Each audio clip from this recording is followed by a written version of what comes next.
Optimal minimal. At this altitude, I can run flat out for a half mile before my hands start shaking. Can I answer your personal question? Now would seem an appropriate time. What if I did the opposite? I'm a cybernetic organism, living tissue over a metal endoskeleton. Tim Ferriss Show.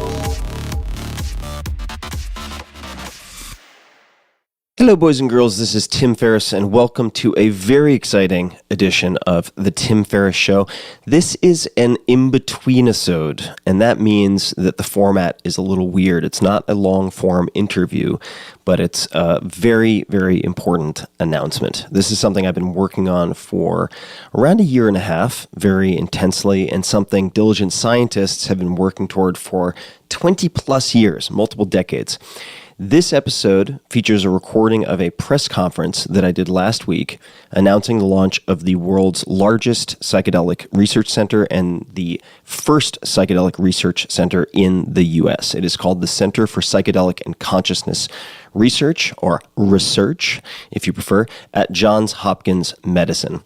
Among other things, they'll be investigating the effectiveness of psychedelics as a new therapy for opioid addiction, Alzheimer's disease, specifically the depression that often accompanies Alzheimer's disease, but they'll be looking at secondary outcomes which will track cognitive effects, which is of great interest to me. Post-traumatic stress disorder, PTSD, post-treatment Lyme disease syndrome, formerly known as chronic Lyme disease, anorexia nervosa, which has the highest mortality rate, i.e. fatality rate of any psychiatric disorder, and alcohol use in people with major depression.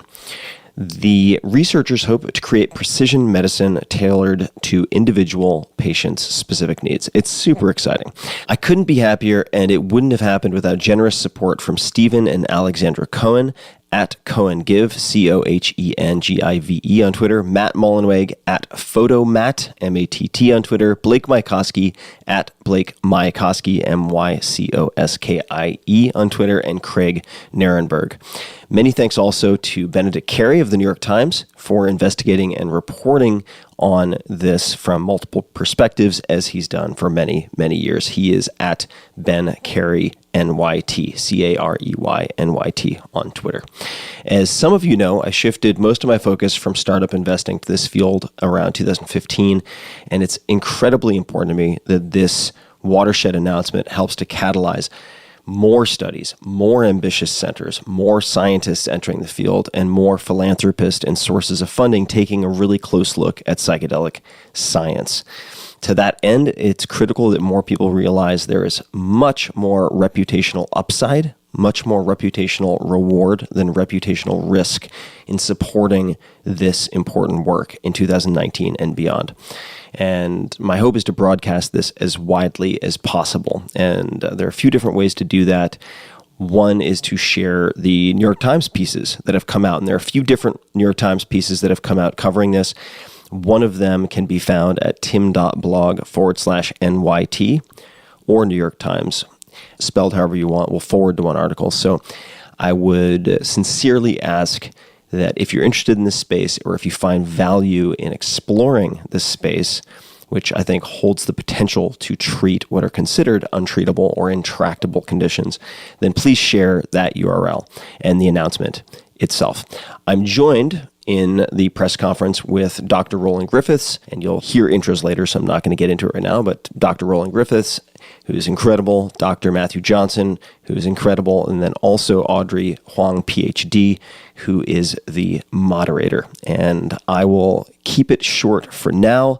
A couple of time markers. This is maybe a little drier than some of my interviews that bounce around and can be very kind of fun-loving. This one's pretty serious, but a couple of time markers. So if you want to skip the initial introductory remarks, you can jump to about 4 minutes and 30 seconds from when this intro ends.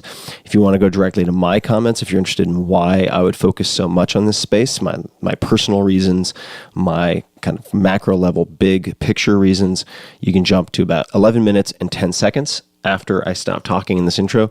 And then if you want to get straight to the Q&A where we're fielding questions from people in attendance, then you can go to 15 minutes and 30 seconds after I stop talking. So without further ado, please enjoy this incredibly important, incredibly exciting announcement of the Center for Psychedelic and Consciousness Research. Welcome, everybody, and thank you for joining us today. My name is Dr. Audrey Huang. I am Director of Media Relations at Johns Hopkins Medicine. Today, we're announcing a new research center at Johns Hopkins, the Center for Psychedelic and Consciousness Research. Joining us today are Dr. Roland Griffiths, Dr. Matthew Johnson, and Mr. Tim Ferriss. Dr. Roland Griffiths is a professor of behavioral biology in the departments of psychiatry and behavioral sciences and neuroscience here at the Johns Hopkins University School of Medicine, and he is founding director of this new center. Dr. Griffiths is one of the nation's leading psychopharmacologists whose research focuses on better understanding the effects of mood-altering drugs. He directs the psilocybin research initiative here at Johns Hopkins, which has run many studies over the years, including examining the mystical experience imparted by psychedelics on healthy people and how psychedelics might decrease depression and anxiety. Psilocybin, the active compound found in so-called magic mushrooms, or shrooms for those more familiar, will be one focus of the new center.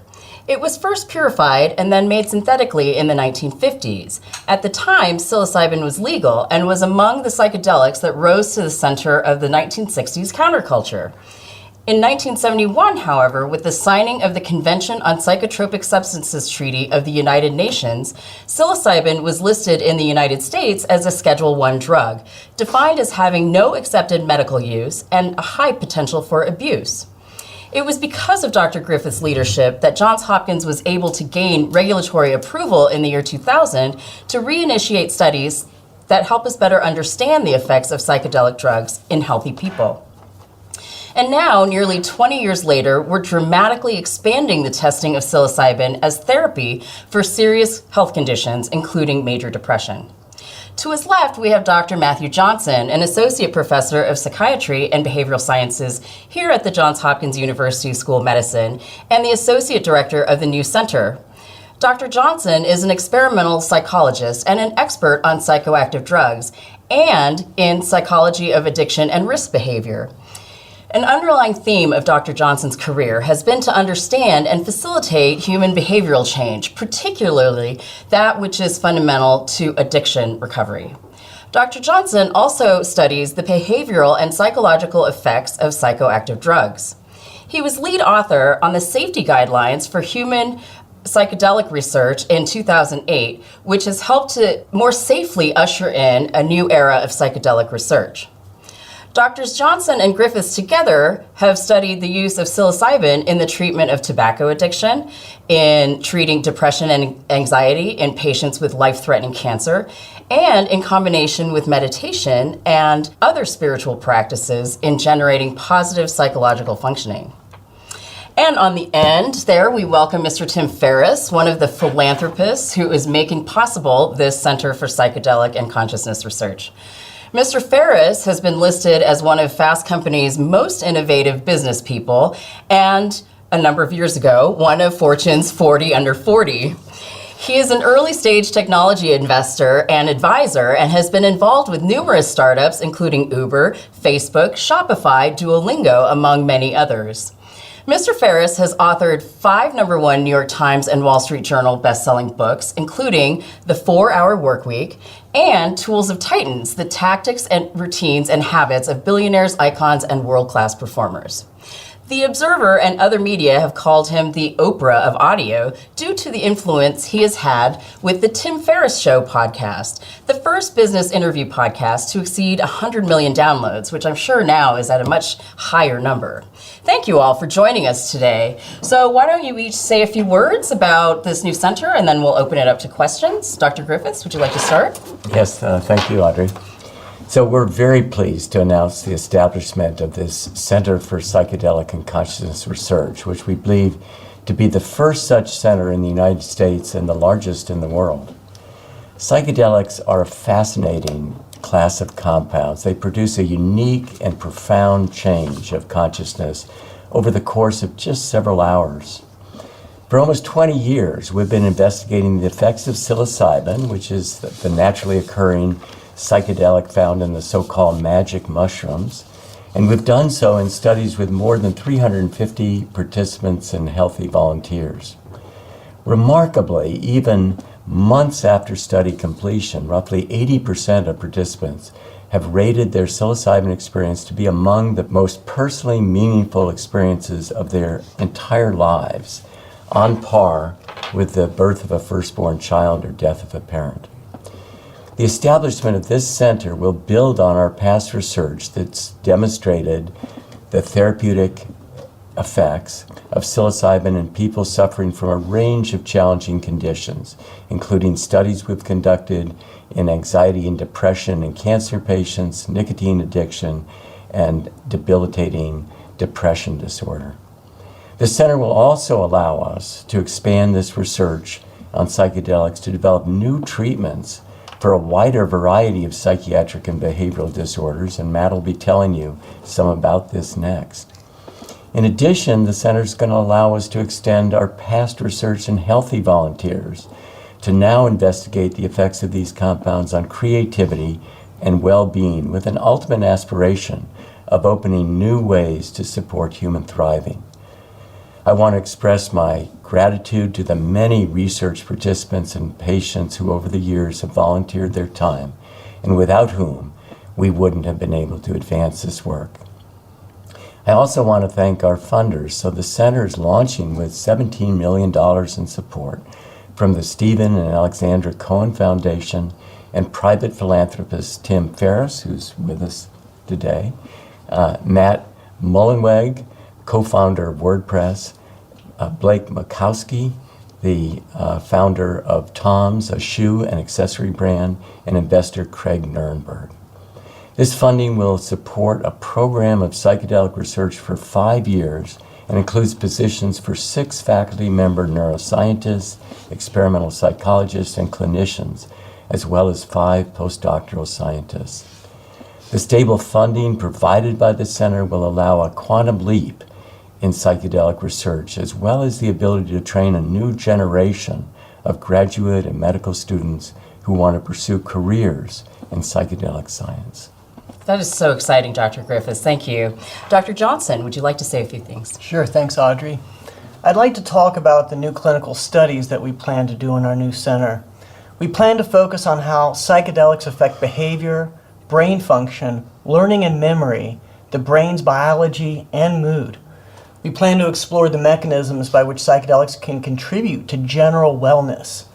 Our past research has demonstrated therapeutic benefits in people who suffer from depression and anxiety caused by cancer. This study has paved the way for our ongoing study that tests psilocybin as a potential treatment for major depression in people without cancer. I've led our past and present work using psilocybin to treat nicotine addiction, and results so far have been wildly successful. After 2.5 years on average, 60% of our participants remained smoke-free, which appears to be more effective than all other available treatments. This then laid a foundation for the next 2 trials I'll lead in the new center. One looking into psilocybin as a treatment for opioid addiction, and the other for post-traumatic stress disorder, or PTSD. Our colleague Fred Barrett will lead the trial for treating alcohol abuse in people with major depression. He'll also continue his brain imaging studies to determine how psilocybin affects the brain's activity. Fred also plans to identify genetic and other biomarkers in the blood that can predict the brain's response to psychedelics. Dr. Albert Garcia Romeo will lead 2 clinical studies. The first trial will test psilocybin in treating anxiety and depression in people with Alzheimer's disease. This study will be in partnership with the Memory and Alzheimer's Treatment Center at Johns Hopkins Medicine.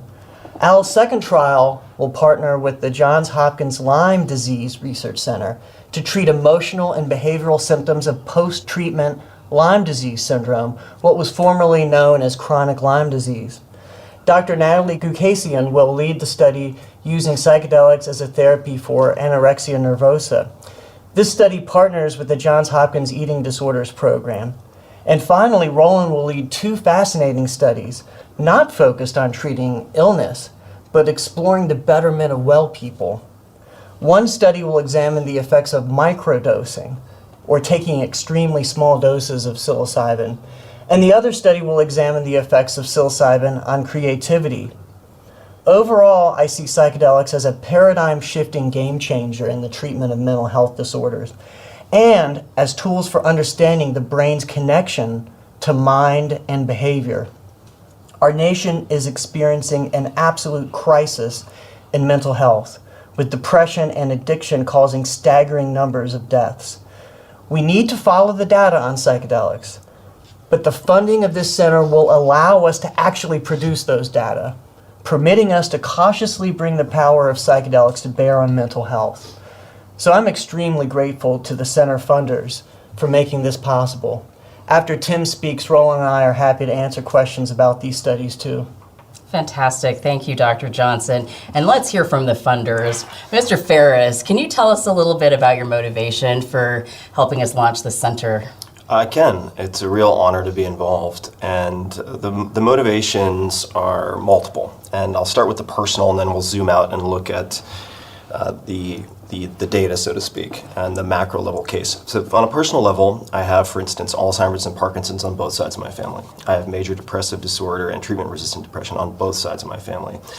And as it relates to opioids, I've seen my best friend growing up on Long Island die of a fentanyl overdose. My aunt died of Percocet plus alcohol last year, and that's my personal experience with a number of these conditions, which are largely thought to be intractable or have very few treatment options. On the macro level, I really look at it the same way that I would look at investing in startups or businesses. And I stopped doing that in 2015 to push all my chips into this. And it's not my first time at the scientific rodeo. I've funded other types of scientific studies, but if you look at the criteria I would use, so let's just say if this were for-profit, and I don't have any for-profit bets in the space, but I would be looking for a large market, I would be looking for an uncrowded bet, and I would be looking for a clear path to progress. Well, it just so happens that if you're looking at, say, effective altruism, you have more or less the exact same checkboxes. You have an important problem, so we were just talking about the prevalence of many of these issues. As one example, we have roughly 20 veterans per day who commit suicide in the United States. We lose more at home than at war. Many of those involve opioid addiction and or depression, PTSD certainly. And therefore, the market size is large. You just have to open any newspaper to see that, certainly as it relates to opioids, as one example. Then you have uncrowded bet. This entire field has been largely neglected in the sense that there's been a near complete lack of federal funding. So that's exciting to me in the sense that you can get a hugely disproportionate outcome, not to say confirming or disconfirming, but you can have a large impact with a relatively small amount of capital. I mean, with tens of thousands or hundreds of thousands or single-digit millions, you can have a huge impact. And that reminds me of a number of people I've studied as models for this type of philanthropic giving to science, including Catherine McCormick, who may not be familiar to most folks, but she almost single-handedly helped fund the development of oral contraceptives. And she did that after it had been dropped by a for-profit company that didn't see profit in sight. And she, over the course of several years, with I believe a biochemist named Gregory Pincus, put in $2 million. So that's, I'm putting in between 2 and 3 here. And in today's dollars, that's roughly 23. So there's a comparable, right? We have 17, 23, and it was initially approved, as I understand it, for menstrual disorders, and then additional applications came in, or indications. And that fundamentally bent the arc of history in a positive way. And looking at the data, looking at the results, the rapid onset, the duration of effect, as Matt said, even though it's an overused expression, I mean, this truly could be paradigm shifting and lend to not just a better understanding of these conditions, but the mind itself and consciousness.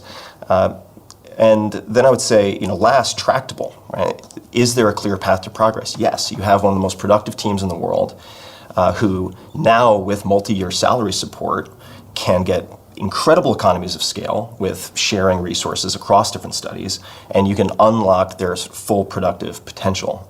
So I hope that this will also act as a proof point that people in the field can increase the level of ambition that they have to hopefully also bring in an entire new wave of scientists who want to pursue this as a career. So those are a few of the reasons why I'm exceptionally excited and committed to this. Amazing. Thank you so much. So let's take some questions, shall we?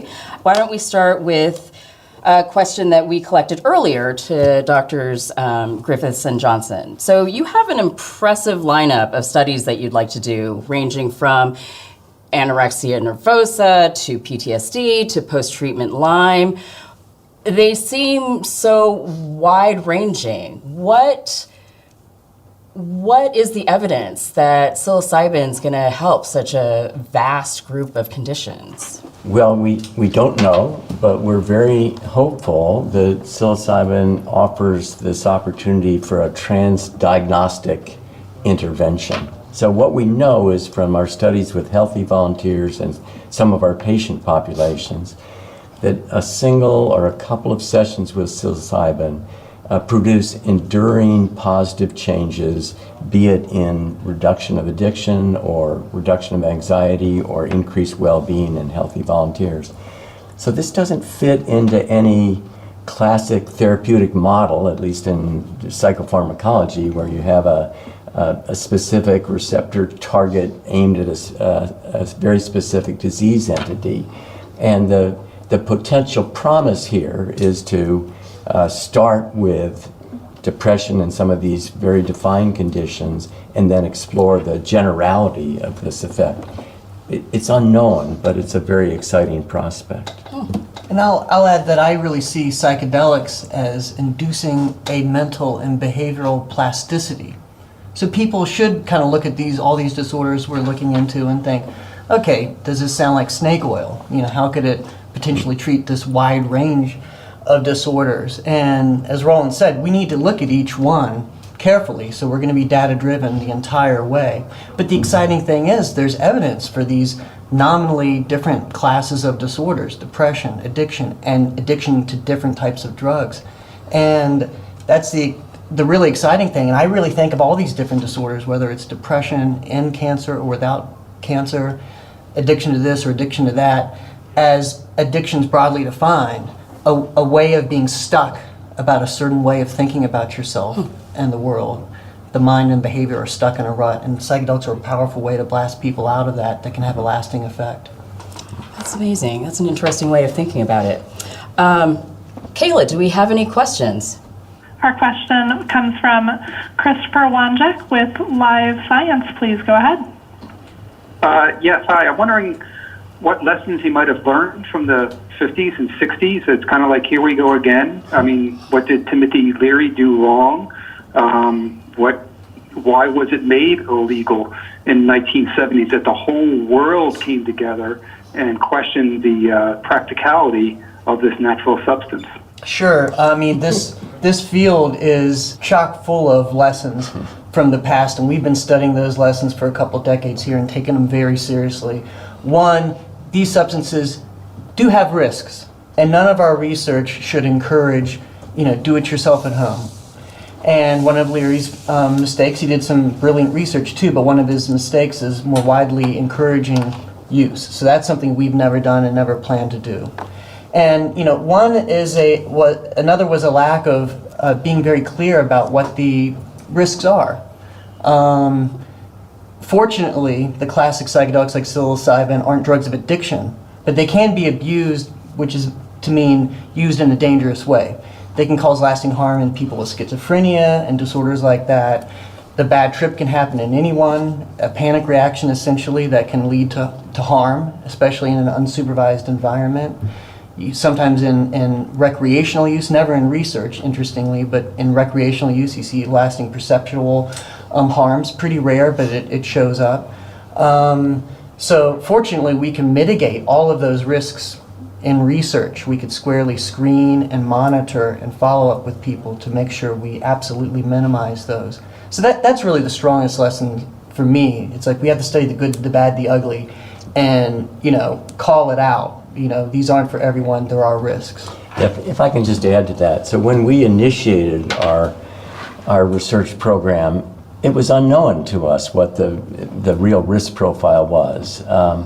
We had read the literature, but none of us were proponents, and frankly, for myself, I became astonished at the therapeutic potential. So we have been data-driven through empirical studies, and we were very interested in adverse events, and we've done a lot of work on challenging so-called bad effects, of which there are a number, and they're substantial. But so we were very focused on that, and then we were very focused on could we administer these compounds safely, reliably to produce effects. And I think we've shown that, and as Matt says, we're going to be data-driven on this. But I think there's a opportunity here to rewrite the cultural narrative that was so skewed by the events of the 1960s, which had some peculiar historical antecedents. We have a question via Twitter from Chris Leatherby. Does transdiagnostic efficacy force us to revise our conception and taxonomy of mental disorder? And if so, how? Dr. Griffiths? Well, that's a great question, and I think very, very possibly it may. The very fact that there can be interventions that cut across these different diagnostic categories suggests that that they shouldn't be viewed as narrow domains, but they're interconnected in some way that we don't fully understand, but we're committed to understanding the basic neuroscience and the resulting psychology and psychological changes that occur with administration of these compounds in ways that profoundly alter human research attitudes, moods, and behaviors in very positive directions. And I'll add to that, this is not inconsistent with the direction of science outside of psychedelics. In fact, a number of years ago, the National Institute on Mental Health dropped the Psychiatric Bible, or the DSM, as being required for being a part of their, the research that they're funding. And the rationale was that really, unlike every other area of medicine, the Psychiatric Bible, or DSM, is largely descriptive. These nominally different disorders may not be different, and in fact you see huge overlap. Comorbidity is the rule rather than the exception. And so I view psychedelics as one of the most powerful tools to actually investigate this idea that there are more fundamental underlying commonalities, both in terms of the neuroscience and in terms of the behavior. So again, we're going to be data-driven the whole way, but we hope this could actually inform the scientific conversation about the nature of mental disorders broadly, completely outside of psychedelics themselves. Excellent. Kayla, do we have any questions from our callers? Our next question comes from the line of Olivia Goldhill with Quartz. Please go ahead. Hi, I have two questions. First of all, are you able to provide a breakdown of which donor gave which amount? And secondly, in terms of the research, is there any particular condition that you think you might focus on for a bigger study, or for kind of gearing up to eventually, if the results go well, get FDA approval for treatment, and if so, which? And is there, I believe Alzheimer's and Lyme disease are fairly new conditions for psilocybin treatment, so what's the reasoning behind those conditions? Okay, so why don't we start with the first one. Mr. Ferris, do you want to tackle the dollar amounts? The dollar amounts. I actually couldn't make the breakdown out the of who gave how much. Oh, I think that would require the buy-in of all funders. I can say that, personally, I can speak for myself. Speaking for myself, I will just say that I would not have felt comfortable assembling some of the funders who were brought in to help support the center without having a lot of personal skin in the game. So this is the largest, I put in between 2 and 3 million, and that for me represents the largest financial commitment I have ever made to anything, for profit or nonprofit. So that is non-trivial for me, and required a very careful examination of the team, the data, the risk profile, both for the compounds themselves, but also for the entire center itself, which required looking back at the lessons from the past, the cultural differences, what were primarily politically driven decisions versus scientific decisions, the way that study design has changed, placebo control, for instance, and so on. So the short answer is I can only speak for myself because I would want to get permission from everybody else to share the split. But the weight is pretty evenly distributed, I would say, in some respects. I mean, the Stephen Alexandra Cohen Foundation came in with quite a large portion of that, and then the remainder is pretty evenly split. So I'll leave it at that for now. Fair enough.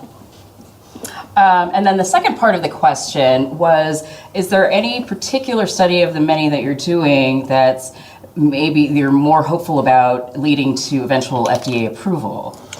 So I think the lead indication right now for FDA approval of psilocybin is either treatment-resistant depression or major depressive illness. And there are 2 entities that are moving forward with FDA trials that, if they turn out successful, could result in medical approval of psilocybin as a first indication. But then there are a number of these very interesting other therapeutic targets, and we're interested in, as the questioner asked, in anorexia, in Alzheimer's, and PTSD, and post-treatment Lyme disease. All of those have their own unique rationales behind them, but they're aiming at the central thought that these experiences can produce these enduring positive changes and really rewrite personal narrative that's around being stuck with whatever the condition is, be it addiction or depressive symptoms or whatever. And I'll add that, the new center is certainly going to contribute to that question about treating depression, because in fact we'll have Fred's study that's looking at the combination of alcohol use disorder or alcoholism and depression, and then a couple of other studies, the Alzheimer's study and the chronic Lyme study, are going to be looking at the depressive symptoms, among other symptoms, that are part of those, the cluster that comes with those disorders. And our previous work has very much provided one of the strongest foundations for those 2 entities that Roland mentioned, in moving forward with the depression indication. So we hope that sort of continues, and our research, particularly in the center, will drive an entire field of research with this. Great. Yeah, just one further comment. So we actually just recently completed a trial in depression, and those data are looking very favorably. We expect to go to press with those later this fall. So we have contributed significantly to this database that is moving forward these forays into medical approval. But undertaking those phase 3 trials is a hugely expensive effort, and that needs to be driven by groups other than ourselves. Sure. But we're pleased to pass the baton to them. Yeah. And grateful that they've taken it. Great. Well, we have another question from Twitter from Tom Angel. Is Mr. Ferris hopeful that this research that he's funding will ultimately lead to federal reclassification of psilocybin or other psychedelics, and if so, how soon? It's a really good question, and it's a question I've thought quite a lot about, but for the sake of creating a target for myself that is perhaps a little shorter term or less focused on, right? Coming back to the uncrowded bedside, my goal So yes, the hope would be that there will be at some point reclassification so that at the very least the funding of science and the speed with which scientific studies can be executed at lower cost will really be facilitated. That's number one. I mean, right now, I shouldn't speak. I'm using the royal we here, but based on certainly the studies that I've looked at, the data are very, very compelling. But these compounds are still very, very partially understood. And what I would like to do, and the way I think about the funding of this center, is that practically and symbolically unlocking both enthusiasm and ambition within the psychedelic field as a whole, in the US and abroad, providing a proof point so that people dream, meaning people, scientists, dream bigger and ask for bigger things, because I do think that we are at the beginning of a tide shift where there will be much more independent funding coming in from not just individual donors, but smaller foundations, and then hopefully some of these big brand name foundations, when they recognize that there's more reputational opportunity than risk involved with a lot of these compounds. I mean, the problems are so serious and so vast, and granted, there are certainly risks involved with these compounds, but the toxicity profile is very, very favorable. My hope would be that by facilitating this, it helps pave the way for federal funding within the next 5 years. And that would be a target for me. The reclassification, yes, it's something that I hope for, but it's not something that I can aim for very accurately by myself. Whereas being involved in a hands-on way with this center, I do think could really mark the beginning of a very important, exciting, and new chapter in psychedelic research. Fantastic. Just to address the specific question, what's the soonest expectation? It really is a crystal ball, because there's so many different factors that go into that approval process, and ultimately FDA needs to sift through that data.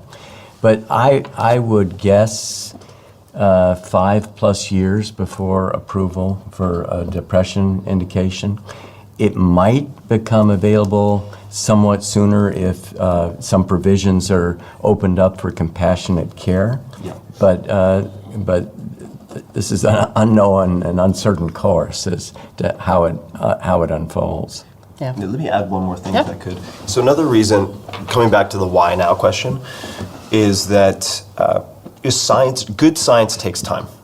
And by unlocking the full-time potential of productive teams, you accelerate the timelines. These problems, like opioid addiction, are not static. I mean, they are much like, if you're looking at compound interest and investments as a good thing, these problems are also compounding. So there is a time sensitivity to addressing these things. That's another reason why I think that I feel a tremendous degree of urgency with allowing the people who are already committed to this path to dedicate their full time to the studies they want to be performing, as opposed to seeking salary support through other means, grants and so on. And then also to invite an entire new wave and generation of scientists to consider this as a very viable and exciting path. Certainly, there's an urgency. There is a time sensitivity to this investment will certainly help grow the number of experts that study this problem. Kayla, do we have any questions on the phone? Our next question comes from Christopher Wanjek with Live Science. Please go ahead. Hi, it's me again, and I absolutely think it's great, and I'm totally for research in a very legitimate way to learn new things of what's possible. At the same time, as I write this article, I'm very confused over the messaging. You got this on one side, this is safe and it's the best experience on par with childbirth or whatever you said, but oh, by the way, don't try this at home.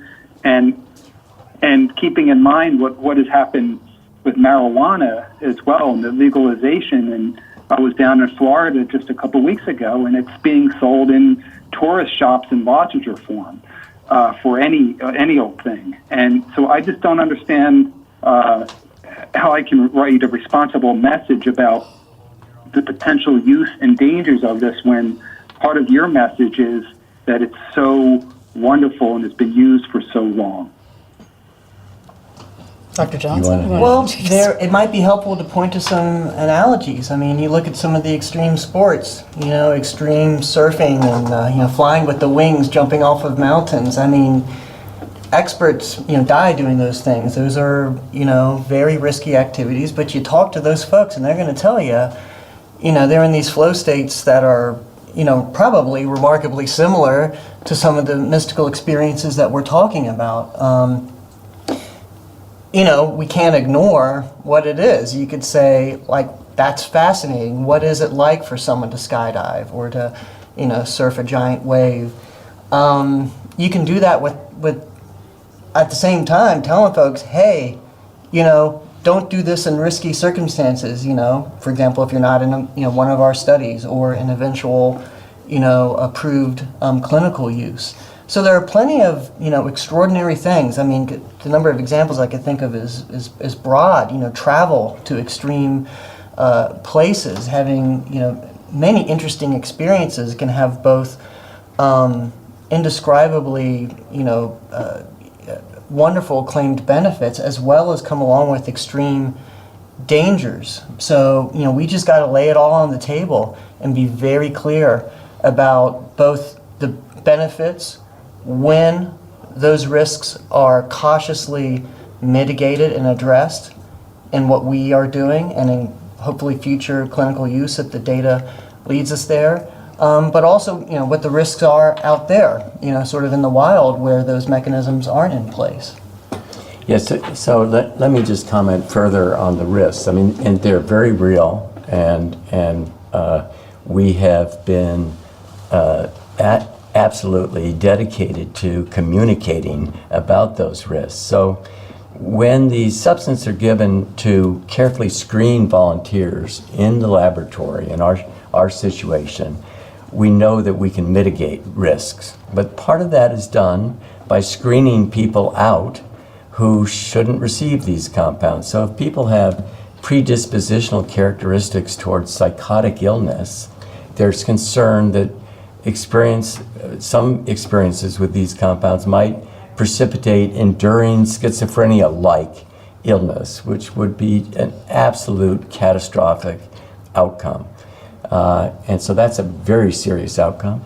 Then there are other serious outcomes that are secondary to the setting and the support that's provided. So very commonly, the bad trips of people who are taking these compounds recreationally can, in extreme cases, result in engaging in panic or dangerous behavior that put the individual, or others at serious risk, including for death. So we absolutely need to underscore that.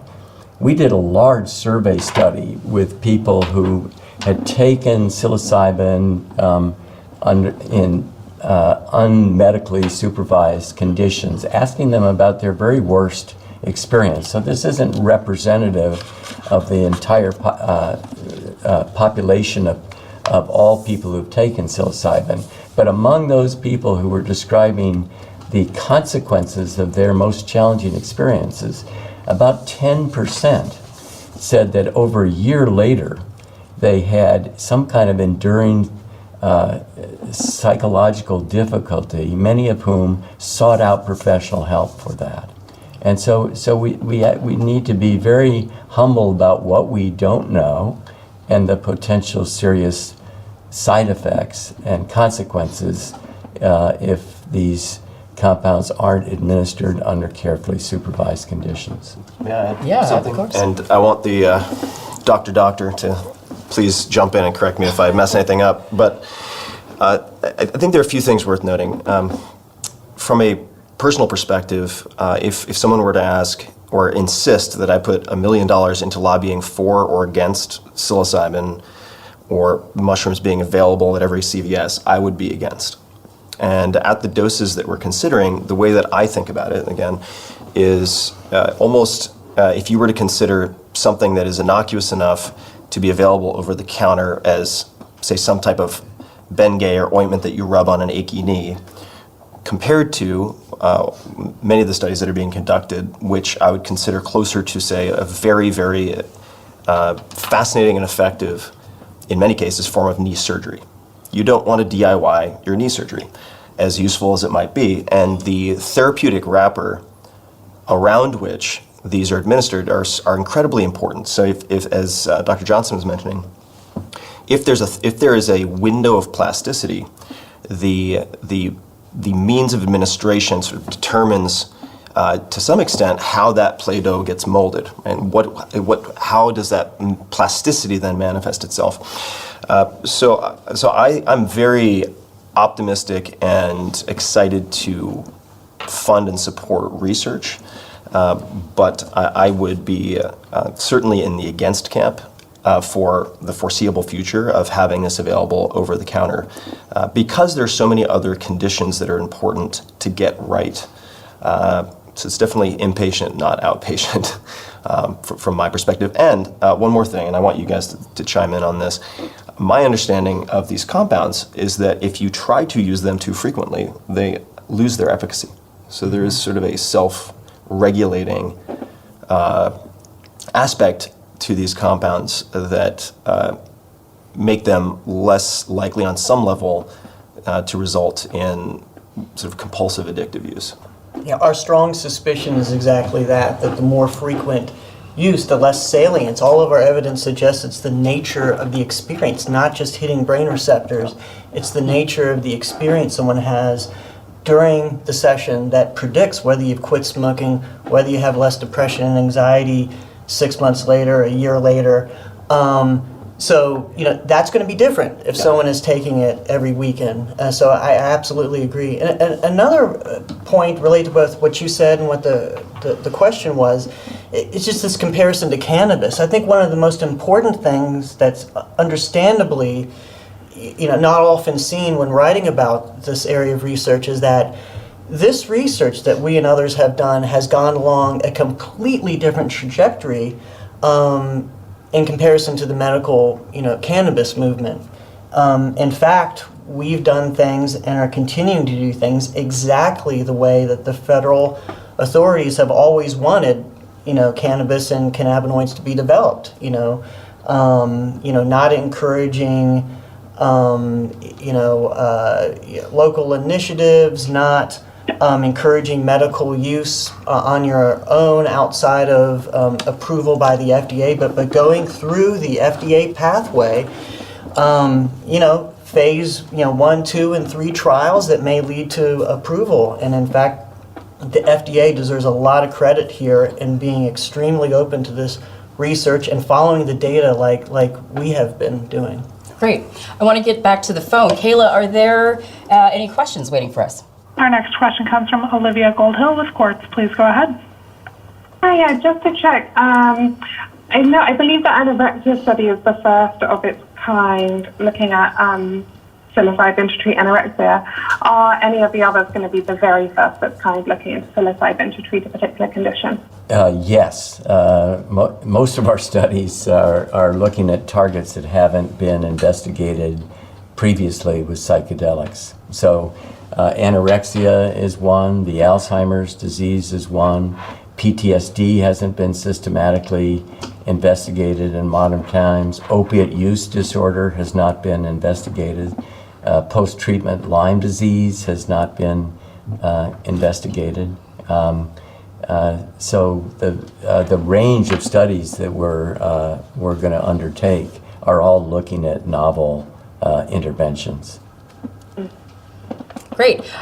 We have a question from Twitter from Kyle Yeager from Marijuana Moment, which is syndicated by the Boston Globe. Is this a new facility or an expansion of an existing department? Can you talk a little bit more about how your program is growing? So we have been conducting research with psilocybin at Johns Hopkins for now almost 20 years. We're located within a group within the Department of Psychiatry, the Behavioral Pharmacology Research Unit. And we've been doing that splicing together resources from some small number of federal sources, but mostly from philanthropy. But all of the center faculty, in fact, are individuals who came through our postdoctoral training program, are committed to this area of research, and have moved on to faculty appointments within our department. So the center exists within the framework of the existing Department of Psychiatry and Behavioral Science at Johns Hopkins, with a lot of support from our director, Dr. Jimmy Potash. But yet it says a new center, a configuration within that department. So we do have a center. We are, the Stephen and Alexandra Cohen Foundation are providing funds to renovate our areas, so we'll be centrally and co-located. So we will hold the status within the university as a center, which is significant within the organization of university structures. So it's both completely new and more of the same. And remodeled. And remodeled. Excellent. Kayla, are there other questions on the phone? Our next question comes from Melissa Healy with Los Angeles Times. Please go ahead. Hi, thanks for taking my question. I wonder if you would expand a little bit on the proposed clinical trial regarding opioid, the use of psilocybin for opioid use disorder, and maybe address some of the often raised ethical issues of using drugs that are associated with abuse for the treatment of addiction. I mean, since the two are, after all, generally linked. And just a quick follow-up, I wonder also whether, in addition to any clinical trials linked to or using psilocybin as the agent in question, whether you will be looking into any therapeutic uses of other psychedelics, including MDMA or LSD or others. Right. So your question is a great one, and it's one of the most widely. It's a common question, and there's a really good answer to it. The first part about using a drug of abuse to treat addiction, sounds dangerous. The most important thing to realize is that psilocybin is not a drug of addiction. That means that it does not lead to compulsive drug use. No one is jonesing for their next psilocybin fix. There are people that use it in ways that are dangerous, and using psychiatric language, we would call that abuse, use in a dangerous way. A really obvious example is driving while on the substance, or use in a way that's interfering with their family responsibilities, etc. But we know squarely it's not a drug of addiction in terms of its effects on the brain reward system, in terms of the large-scale surveys, in terms of very reliable animal models of drug self-administration. So it's not a so-called substitution treatment, which in fact is one of the biggest forms of addiction medicine. So think methadone in treating opioid addiction, or think the nicotine patch in treating cigarette smoking. Nothing against those treatments. Those are important tools in the toolbox, but in fact, even though they help some people and do better than placebo, they leave far more room for improvement. They don't help the large majority of people who initially engage in those forms of treatment.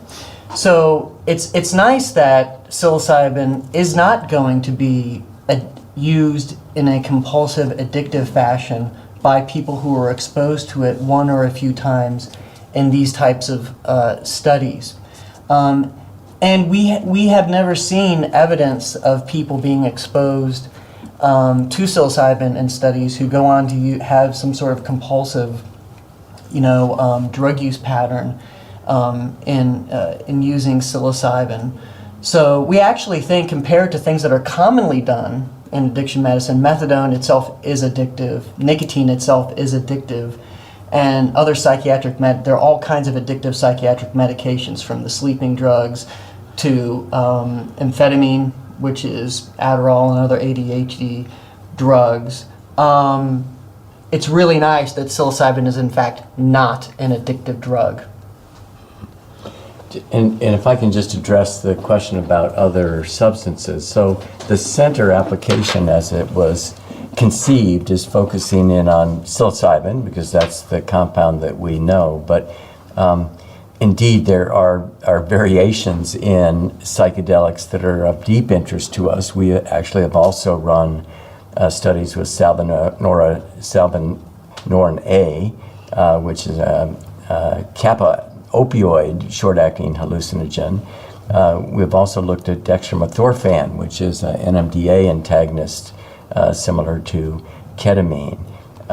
We envision a future of this research, be it in our center or other academic centers, which will absolutely explore the range of these compounds, because psilocybin is simply the opening foray here.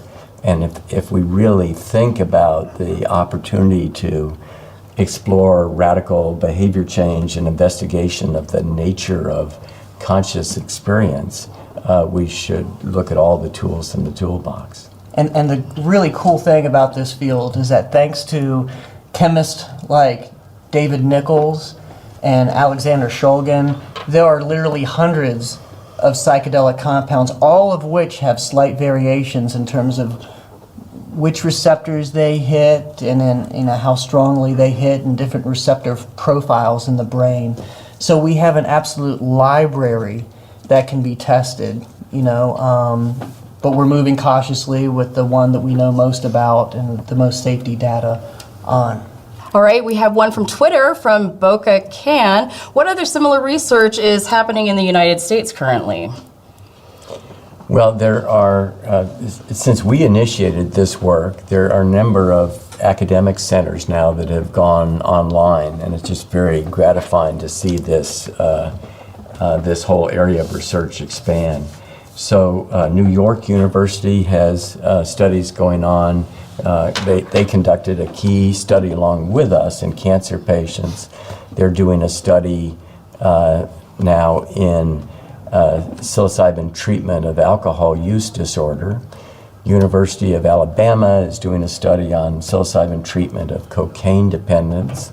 A group up in University of Wisconsin-Madison is undertaking early studies of looking at interactions between psilocybin and buprenorphine treatment for opiate dependence. There's a group out in San Francisco, UCSF, that's investigating palliative effects of psilocybin in individuals who are under psychological distress because of HIV diagnoses. And I've probably left off a few centers, but this is a burgeoning field of study, but it's limited in each of those cases by lack of resources and lack of funding. And I just want to return to that. So our work and much of this work has been historically funded by the private sector. The Hefter Research Institute, which is a group that was founded by Dave Nichols, has been foundational in providing some of this support. But it's usually relatively minor level or small level of support, but they're seeding these projects at different academic institutions. But with that seeding then becomes excitement and commitment on part of those investigators, and I don't doubt that that's going to continue to expand. And all, the folks that Roland mentioned, along with Charlie Grove at UCLA, who's also done work in this area, these are great collaborators that we learn from each other, and there's been a number of collaborations. But important, also all of those groups are, have operated the way we have in sort of cobbling together resources and unfortunately haven't had center level funding, so they haven't constituted, centers. So our hope is that in the future that, true centers will be disseminated in these and other groups. Great. So I think we're just about at time. I'd like to thank everybody for tuning in. Thank you to our guests today for coming together and telling us about this exciting news. And we'll call it a wrap. Have a great day, everyone. Hey guys, this is Tim again. Just a few more things before you take off. Number one, this is 5 Bullet Friday. Do you want to get a short email from me? Would you enjoy getting a short email from me every Friday that provides a little morsel of fun before the weekend? And 5 Bullet Friday is a very short email where I share the coolest things I've found or that I've been pondering over the week. That could include favorite new albums that I've discovered. It could include gizmos and gadgets and all sorts of weird shit that I've somehow dug up in the world of the esoteric as I do. It could include favorite articles that I've read and that I've shared with my close friends, for instance. And it's very short. It's just a little tiny bite of goodness before you head off for the weekend. So if you want to receive that, check it out. Just go to 4hourworkweek.com. That's 4hourworkweek.com, all spelled out, and just drop in your email and you will get the very next one. And if you sign up, I hope you enjoy it.